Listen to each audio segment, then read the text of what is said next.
தேர்தல் சமயத்தின் போதே திமுகவோட தேர்தல் வாக்குறுதியில மிக முக்கிய இடம் பெறதே மீனவர்களை நாங்கள் மீட்போம், மீனவர்கள் கைதை நாங்கள் தடுப்போம், கச்சத்தீவை மீட்போம் அப்படின்னு ஒவ்வொரு தேர்தலையும் சொல்லக்கூடிய திமுகவுக்கு மீனவர்கள் மீது அக்கறை இல்லைன்னு சொல்றதை நம்ம எப்படி ஏற்றுக்கக்கூடிய வகையில் இருக்கா? சொன்னேன், அவங்க வாயில மட்டும் வடை சுடக்கூடியவங்க.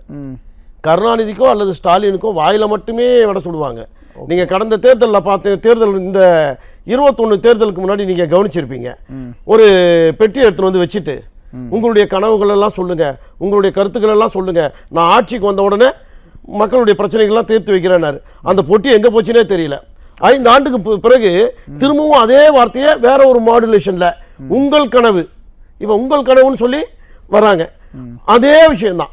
நம்ம கச்சத்தீவு விஷயத்தை எப்படி முதல்ல அவங்க தீர்ப்புன்னு சொன்னாங்களோ எந்த வேலையுமே செய்யல. திரும்பவும் 2026 தேர்தல் வந்துச்சு. தேர்தலுக்காக இப்ப திரும்பவும் தேர்தல் அறிக்கையில கச்சத்தீவை மீட்போம் அப்படிங்கிற வாசகம் கண்டிப்பா இடம்பெறும். அதுல மாற்றமே கிடையாது. ஏன்னா இது மக்களை ஏமாற்றுவதற்கான அரசு. அதே மாதிரி துறைமுக கட்டமைப்புகள் எந்த விதமான இதுவும் கிடையாது.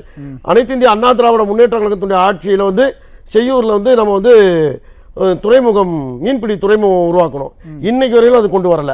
2 லட்சம் வீடு கட்டி தரேன்னு சொன்னார் இல்லையா? நீங்களே கேட்டீங்க. நாம கட்டி வச்சுட்டு போன வீடு.